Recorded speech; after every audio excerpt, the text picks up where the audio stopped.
Hi everyone, সবাই কেমন আছো? আশা করি সবাই ভালো আছো। আমি আলহামদুলিল্লাহ ভালো আছি।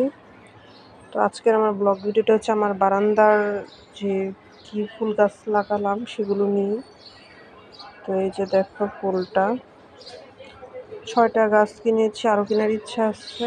আর যে এই ফুলটা দেখতে পারছো, কাছে এনে দেখাই। এই ফুলটা ভোরের আলোয় ফুটে, আবার রাতে এই ফুলটা পাওয়া যায় না। এই ফুলটা আবার মরেও ঠিক যায় না, ফুলটা আর থাকে না, পরে আবার ভোরের আলোতে আবার ফুটে। তো এই গাছটা আমার কাছে ভালোই লেগেছে, তাই কিনেছি। আর আমার চ্যানেলটা ভালো লাগলে অবশ্যই লাইক, শেয়ার অ্যান্ড সাবস্ক্রাইব করবে। তো এরপর দেখো যে এই গাছটাও নিয়েছি। আমি আসলে গাছের ঠিক কত নাম জানি না। তারপরে যে এই গাছটা নিয়েছি, এদিকে আছে এই গাছটা আর এই গাছটা। তো আজকের ব্লগ ভিডিওটা এই পর্যন্তই। আবার নেক্সট কোনো ব্লগে দেখা হবে। আল্লাহ হাফেজ।